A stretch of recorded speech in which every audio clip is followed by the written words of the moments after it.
नमस्कार दोस्तों।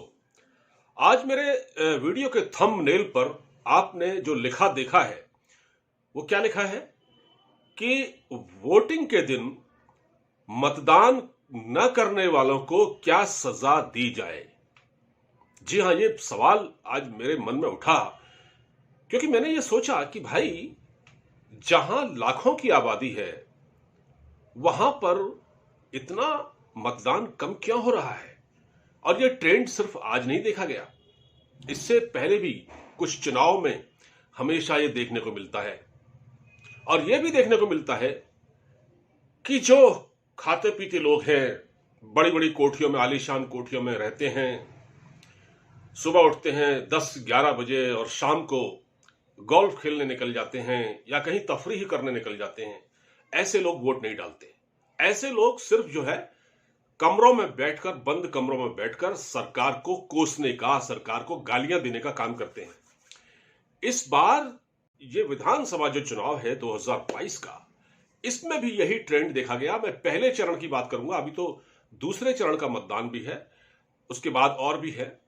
मैं सिर्फ पहले चरण का मतदान जो उत्तर प्रदेश में हुआ, मैं उसकी बात करूंगा। उत्तर प्रदेश में 2 जगहों पर, खासतौर से एक तो साहिबाबाद जो कि गाजियाबाद से लगा हुआ है और ये विधानसभा क्षेत्र है, और दूसरा नोएडा। इन 2 जगहों का जिक्र मैं इसलिए कर रहा हूं क्योंकि यहां बहुत कम मतदान हुआ। पिछली बार यानी 2017 से भी कम हुआ। इसके उलट आप ये देखिए कि पश्चिम उत्तर प्रदेश की जो इलाके हैं, खासतौर से कैराना, सिवाल खास है, सरधना, ये जो इलाके हैं इनमें खूब वोटिंग हुई है। कैराना में 71% वोट हुए हैं। आप यकीन कीजिए कि ये लोग जो हैं, जो बंद कमरों में बैठे रहते हैं और दिन रात सरकार को गालियां देते हैं कि सरकार हमको ये नहीं दे रही है, सरकार हमें ऐसा नहीं कर रही है, सरकार ये नहीं कर रही है। भैया आप बंद कर दें ये सब बोलना, आप मत बोलिए, आपको बोलने का कोई हक नहीं है, क्योंकि आप जानबूझकर वोट डालने नहीं जाते। मैं इसकी तफसील में जाऊंगा, लेकिन उससे पहले मैं आपको बता देता हूं कि हाँ, मैं थोड़ा सा गुजारिश ये करूंगा कि इस चैनल को आप सब्सक्राइब कर लें अगर आपने अभी तक नहीं किया है। तो मैं आपको एक आंकड़ा देता हूं। उत्तर प्रदेश में साहिबाबाद विधानसभा क्षेत्र 2017 में यहां पर 61.78% वोट पड़े थे। 61.78% 2017 में साहिबाबाद विधानसभा क्षेत्र में पड़े थे, और इस साल 2022 में ये 49.20% रहा। कितना कम रहा? 12% लगभग मतदान कम हुआ। और इसी तरह से 2017 में नोएडा में जो मतदान हुआ वो अच्छा खासा वोट पड़ा था, करीब करीब 55%। और इस बार जो नोएडा में वोट पड़ा है वो है 49.52%। यह दर्शाता है हमारे मतदाताओं मतदाताओं की काहिली, उनका लापरवाह रवैया, उनका लोकतंत्र के प्रति गैर जिम्मेदाराना रवैया। बल्कि ऐसे लोग मैं अगर कहूं तो ये लोकतंत्र के सबसे बड़े गुनाहगार हैं। ये गुनाहगार है, मैं इसीलिए कह रहा हूं इनको क्या सजा दी जाए, मैं उसकी चर्चा भी करूंगा आपसे। 28,99,000 की आबादी, जनसंख्या है साहिबाबाद की, और वोट पड़े केवल 49.20%।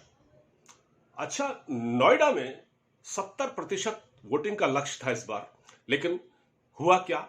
कहीं मशीन गड़बड़, कहीं कुछ इस तरह की प्रॉब्लम रही। और यहां मैं चुनाव आयोग को इसके लिए पूरी तरह जिम्मेदार ठहराता हूं। चुनाव आयोग की हमेशा इस तरह की हीला हवाली हुई है। टीएन शेषन के जमाने में जो मतदाता पहचान पत्र बनाए गए थे और उसके जरिए जो फर्जी वोटिंग है वो रोकने का प्रयास किया गया, जिसमें बहुत हद तक सफल हुए। उसके बाद से क्या किया चुनाव आयोग ने? सिवाय चुनाव आने के इससे पहले एक प्रेस कॉन्फ्रेंस कर देना और तारीखें घोषित कर देना, इससे काम चलता है? नहीं, आपने क्या किया? मेरे इलाके का जो एक पार्षद है, जहां मैं रहता हूं गाजियाबाद में, उस पार्षद का नाम अपनी वोटिंग लिस्ट में नहीं था, वोटर लिस्ट में नहीं था। और जबकि वो मेरे वहां आया पर्ची देने के लिए, मैंने तो वोट डाला, लेकिन उस पार्षद का नाम नहीं है। आप बताइए, ऐसे बहुत सारे लोग हैं जो मतदाता सूची में अपना नाम ढूंढ रहे थे और कहीं नाम गलत है, ऐसा भी देखा गया। नाम कुछ है और लिखा हुआ कुछ है, लोग कंफ्यूज हो गए। दूसरी बात यह है कि जब वोट डालने लोग पहुंचे, मैं आपको कारण बता रहा हूं, देखिए बड़ी दिलचस्प बात है। जब लोग वोट डालने पहुंचे तो कहा गया, वहां जब अंदर जा रहे थे मतदान केंद्र पर, तो वहां जो सुरक्षा जो लगे हुए थे, सिक्योरिटी लगी हुई थी, उसने कहा पुलिस वालों ने कि आप अंदर नहीं जा सकते क्योंकि आपके पास मोबाइल है। अरे भैया, आपने पहले क्यों नहीं बताया लोगों को कि मोबाइल लेके नहीं जाना है? ये भी एक कारण रहा, क्योंकि लोग जहां से वोट डालने आए, घर से निकला वोट डालने गया, वहां का भैया मोबाइल आप घर रख के आइए, तो वो घर एक बार जब वो घर चला गया ना, बहुत सारे लोग वोट डालने दोबारा आए ही नहीं, उनका छोड़िए, नहीं डालते वोट। तो ये किसकी गलती है? ये भी चुनाव आयोग की ही गलती है कि जो पहले इस बात को नहीं बताता, या इलाके का कोई जिम्मेदार नेता इस बात को नहीं बताता कि भैया आप ऐसा न करें, आप मतदान केंद्र पर मोबाइल लेकर न जाएं। हुआ क्या कि लोग जो गए वोट डालने के लिए, उनको नहीं घुसने दिया गया, वो दोबारा आए ही नहीं। कुछ आए होंगे, कुछ नहीं आए, क्योंकि लोग तो वैसे भी लापरवाह हैं ना। लोगों को ये तो कोई कोई संजीदा टाइप का लोग नहीं है, हर तरह के लोग होते हैं इस समाज में। अब मैं तीसरी बात ये आपसे कहना चाह रहा हूं, वो ये है कि जो मैं चुनाव आयोग पर जो सवाल उठा रहा हूं, उसकी काहिली पर, वो ये है कि भैया आपने शुक्रवार को वोटिंग कराई, फ्राइडे को। अच्छा, फ्राइडे को आपने वोटिंग कराई, सैटरडे फिर संडे, यानी संडे को छुट्टी रहती है और सैटरडे की एक छुट्टी लेकर, और क्योंकि फ्राइडे की छुट्टी ही थी चुनाव के मतदान के लिए, तो लोगों ने क्या किया, 3 दिन की छुट्टी बनाई और चले गए परिवार सहित घूमने के लिए। कोई सारिस्का देखने चला गया, कोई जिम कॉर्बेट पार्क चला गया, कोई कहीं चला गया, मसलन कहीं भी चला गया, घर में नहीं रहा, गाड़ी उठाई और तफरी करने निकल गए। उनको इससे मतलब नहीं है कि आज हमको वोट डालना है। लेकिन यही वो लोग हैं जो सरकार को गालियां भी देते हैं, सरकार से सवाल भी पूछते हैं कि आपने हमारे लिए ये नहीं किया साहब, हम नहीं, आपने क्या किया हमारे लिए। लेकिन जब वोट डालने का नंबर आता है तो लाइन में खड़े होने पर शर्म आती है ऐसे लोगों को। ये वो लोग हैं जिनको लाइन में खड़े होकर होने में शर्म आती है। लानत है, ऐसे लोगों पर लानत है। इतनी कम वोटिंग कहां 61% 2017 में, फिर 49% रह गई। क्यों रह गई? चुनाव आयोग की भी जिम्मेदारी है, लोगों की भी जिम्मेदारी है। अब मैं जो कहने जा रहा हूं उसको आप जरा गौर से सुनिए। मैं अब मांग करता हूं चुनाव आयोग से और सरकार से, एक ऐसा नियम बनाया जाए कि जो लोग वोट न डालते हों, उन लोगों को आइडेंटिफाई किया जाए और उनके खिलाफ एक्शन हो। एक्शन ये नहीं है कि उनको जेल में डाल दिया जाए, जेल में नहीं, उनको ऐसी सजा दी जाए ताकि वो अगली बार वोट डालने पर मजबूर हों। क्या किया जाए? उनका प्रमोशन रोक दिया जाए। अगर वो कहीं नौकरी करते हैं तो उस संस्थान को साफ निर्देश हो कि इसका प्रमोशन नहीं होना अगले 2 साल तक, देखते हैं क्या करता है। उसकी सैलरी में कटौती की जाए। उसको जो अगर वो सरकारी मुलाजिम है, अगर वो प्राइवेट है, अगर उसको जो सुविधाएं मिलती हैं, उन सुविधाओं में कटौती कर दी जाए। फिर देखिए आप वोट कैसे नहीं डालते ऐसे लोग। उन पर जुर्माने किए जाए साहब, जुर्माने किए जाए। आप जुर्माने कीजिए, वोट देखिए फिर कैसे डालते हैं। आराम तलबी है, घर में बैठकर गाली देना आता है लोगों को, लेकिन जब जिम्मेदारी निभाने का वक्त आता है, फर्ज निभाने का लोकतंत्र के प्रति, तब घर में या तो सोए रहते हैं, या छुट्टी मनाते हैं, या परिवार के साथ तफरीह करने के लिए निकल जाते हैं।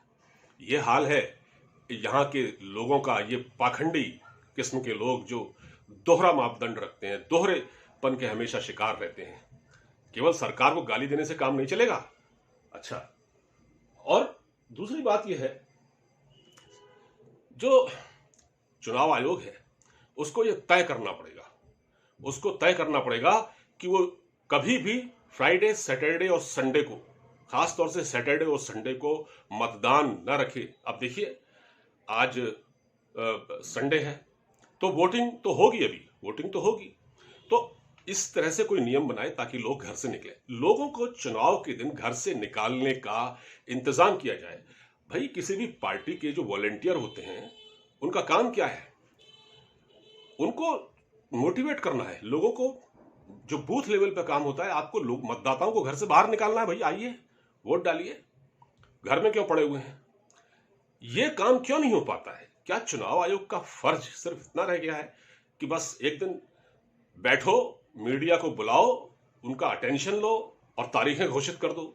हाँ, फला तारीख को यहां, फला तारीख को यहां, फला तारीख को यहां, 7 चरणों में वोट होंगे, हो गया? ये नहीं होता है। ये सरासर हमारे चुनाव आयोग की जिम्मेदारी है, उनकी काहिली है, उनकी लापरवाही है। मैं तो सिर्फ इतना कहूंगा, और स्थानीय जनप्रतिनिधियों को भी इस पर पूरा फोकस करना पड़ेगा। ये नहीं है कि एक बार वो चुनाव जीत के आ गए, विधायक बन गए, उसके बाद उनकी जिम्मेदारी पूरी हो गई, ऐसा नहीं। चाहे वो पार्षद हो, चाहे वो विधायक हो, चाहे वो एमपी हो, उसको उस इलाके में जाना होगा, लोगों से बात करनी होगी, लोगों को बताना होगा कि फलां दिन वोट है, आपको आना है, आप कहीं बाहर छुट्टी पर नहीं जाएंगे, घर में रहेंगे आप, तब ये मुकम्मल हो पाएगा। वरना इसको मजाक बना दिया गया है। आपको छुट्टी मिलती है वोट डालने के लिए और बाहर तफरी करने के लिए निकल जाते हैं आप। ये ऐसे काम नहीं चलेगा। अगर आपको संजीदगी के साथ काम लेना है, वोटिंग करानी है, तो आपको ये सारे कदम उठाने पड़ेंगे, इनके कान मरोड़ने पड़ेंगे। जो ये लोग बाहर तफरी करने के लिए निकल जाते हैं, इनके कान पकड़ने पड़ेंगे, इनसे जबरन वोट डलवाना पड़ेगा। वरना ये जो लोग हैं, अगर ऐसा नहीं करते हैं तो इनकी जो सुविधाएं हैं उसमें कटौती की जाए।